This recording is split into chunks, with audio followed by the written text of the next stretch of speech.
saudação de paz para todos. É sempre bom falar com você. Nós queremos lembrar você que estamos, toda semana, temos mensagens novas para o seu coração. Você vai através do YouTube, através do Facebook, reflexões cristocêntricas, e você vai encontrar uma mensagem de Deus para o seu coração, ou então TV Adesal. Então você tem várias formas de chegar lá nos nossos endereços eletrônicos. Queridos, este mês de maio, nós, na nossa Assembleia de Deus em Salvador, comemoramos o mês da família, e nós queremos desejar que todos os pais, mães, esposos sejam muito abençoados. E vou trazer algumas palavras durante o mês de maio sobre a família. Hoje eu quero falar sobre essa relação de marido e mulher, porque eu quero falar sobre esse mês sobre os desafios da família pós-moderna. E quero falar hoje sobre o desafio de casar e se manter casado até que a morte nos separe. Livro de Cântico dos Cânticos, Salomão diz o seguinte: 7 de Cântico dos Cânticos diz assim: as muitas águas não poderiam apagar este amor, nem os rios afogá-lo, ainda que alguém desse toda a fazenda de sua casa por este amor, certamente a desprezariam. As muitas águas não poderiam apagar este amor. É o amor do casamento, da vida a dois. Nós vivemos um tempo de facilidades para o mal, para destruir um casamento. A pessoa pode chegar hoje, numa semana, conseguir se divorciar na justiça, com as regras atuais.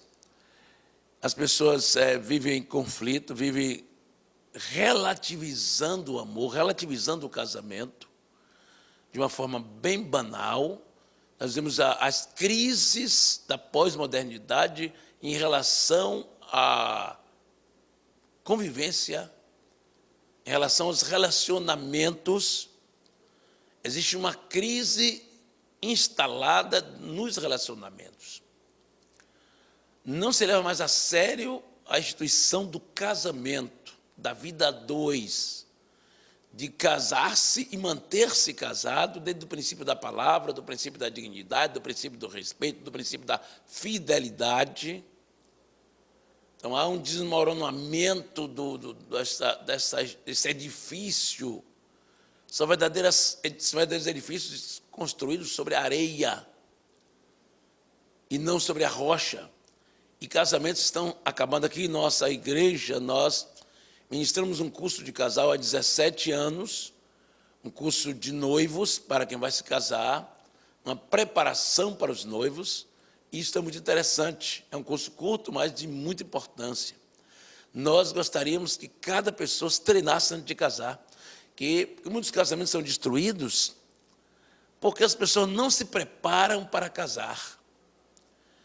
As pessoas não conhecem os mistérios da vida a dois, e os jovens vão se casar totalmente desprevenidos, despreparados, desinformados, do conhecimento, como conhecer melhor uma mulher, como conhecer melhor o homem, as diferenças fundamentais, tantas coisas que tem para se conhecer.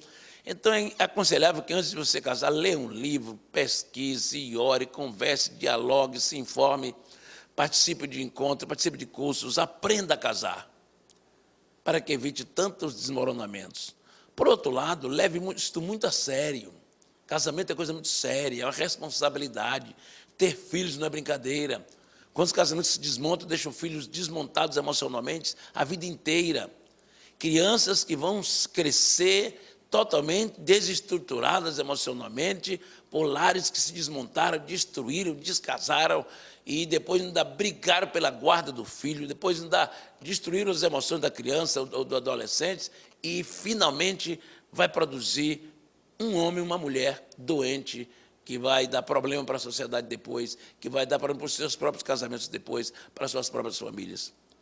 Então, uma série de coisas que causam hoje os grandes conflitos na família, o despreparo, a não ter buscado a vontade de Deus, a falta de oração, a falta de vigilância, muitas coisas que acontecem nas origens, na história de cada um dos componentes. Pessoas que vêm cheias de traumas e vão para o casamento, cheias de angústias dos seus próprios pais, da sua própria história, e leva para o casamento suas angústias, leva para o casamento suas tristezas, leva para o casamento suas revoltas, seus mecanismos de fuga, seus mecanismos de defesa, leva tudo isso para o casamento.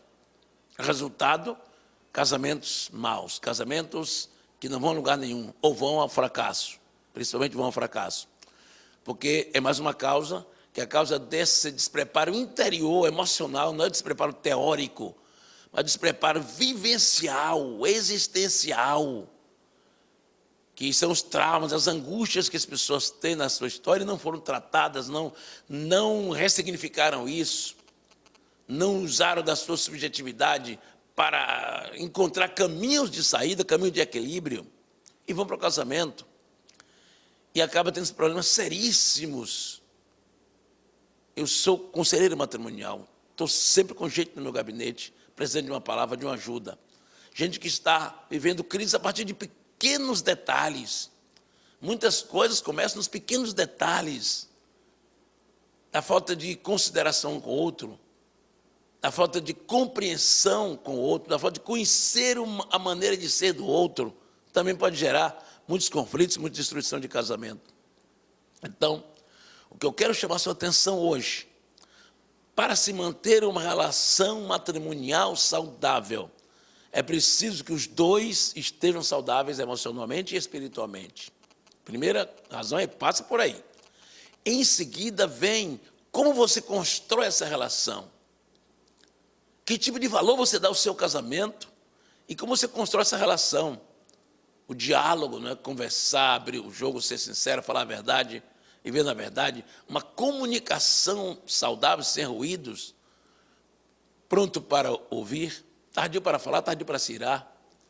É ouvir, compreender para depois falar. Uma comunicação saudável é um passo importante para uma vida a dois saudável.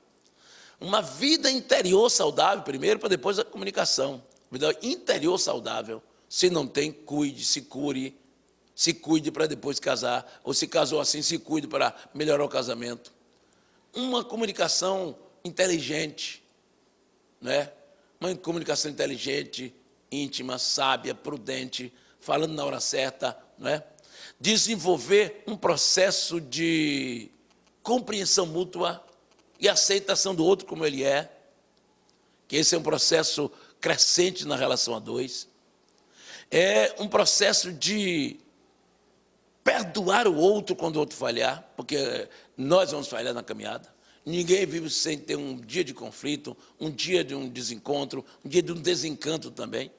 Mas é importante demais que haja o ministério, a palavra da reconciliação, do perdão. É fundamental numa relação familiar que o perdão se estabeleça como regra. A gente errou, confessa, deixa, pede perdão, perdoa, não guarde mágoa, não guarde ressentimento, não deixe que essa mágoa, esse ressentimento fique acumulado, guardado aí por muito e muito tempo. A Bíblia diz, não deixe o sol se pôr sobre a vossa ira, é um princípio da palavra. É preciso perdoar antes de terminar o dia, antes de dormir. Não pode deixar para depois, porque ressentimentos históricos matam as pessoas, arrebentam com as pessoas. Casamentos em crise geram pessoas deprimidas, pessoas doentes emocionalmente, pessoas com problemas diversos, até esquizofrenia, até determinadas coisas gravíssimas, depressões graves estão acontecendo com pessoas que vivem em conflito constante. Tem problemas diversos quando a pessoa não vive em paz. Você perde proteção orgânica, você passa a ter problemas imunológicos quando vive em conflito. Então resolva isso, perdão, reconciliação. Construa uma história de amor com o seu marido, com a sua esposa, em paz. Trabalhe melhor sua natureza, sua vontade, seus desejos carnais, sua vontade de contenda, de responder, de reclamar, de murmurar. Para de murmurar, pelo amor de Deus. Viva em paz no lar, em paz na sua família. Construa uma relação de amizade e de respeito um com o outro, porque por aí passa uma vida longa no matrimônio, uma vida longa no amor. Passa por um diálogo constante, contínuo, permanente, um respeito. Passa por compreender os contextos do outro. A vida passa, a velhice chega, as adversidades vêm, problemas de saúde. É preciso que esse entendimento seja mútuo, porque a vida vai passar para os dois. E nas idades posteriores, nas idades de média, a terceira idade, as pessoas vão ter mais dificuldades, as pessoas vão ter mais problemas de saúde, e é preciso que esta vida a dois seja uma compreensão contínua do outro, entendendo os contextos, as situações, os problemas, as faixas etárias da vida, as estações da vida.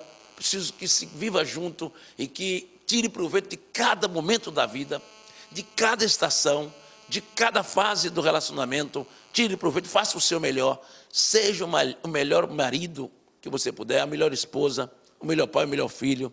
Seja melhor do que você. Esse é um grande segredo para estar bem. Eu preciso ser melhor do que eu. Porque eu hoje estou com problemas, amanhã eu posso ser melhor.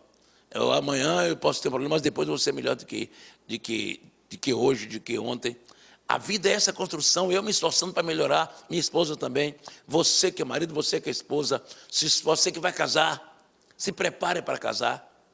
Se prepare para ter uma vida equilibrada, sabendo que o casamento tem muitos desafios. O outro é diferente de você. O outro tem dificuldades, o outro pensa diferente de você, o outro é outra pessoa, não vai pensar exatamente como você pensa.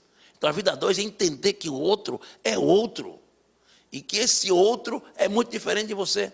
E lidar com essas diferenças é um ato de sabedoria. A longevidade do casamento e da vida não pode nos levar a ser loucos, mas a ser sábios. E a sabedoria é uma construção de vida, que a gente chega num ponto. O salmista diz no Salmo 90, ensina-nos a contar nossos dias, e da forma que encontramos corações sábios. Eu preciso aprender a ser sábio no decorrer da minha caminhada.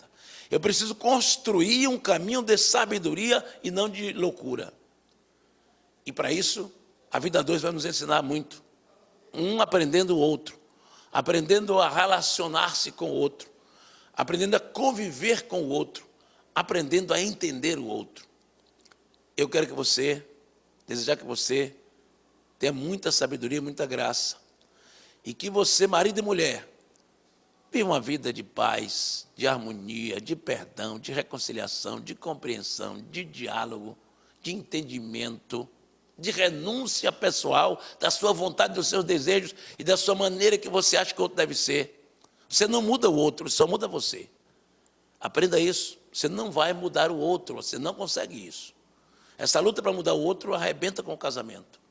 Mude você para se adaptar ao outro e mude você também, que é mulher, que é marido, para se adaptar. Se os dois mudarem para se adaptar, você vai se adaptar bem, vai dar tudo certo. Desejo que cada casamento seja abençoado, cada família seja bênção, cada lar seja bênção, cada filho seja bênção, que nossos lares estejam debaixo da graça, da bênção e da comunhão do Senhor.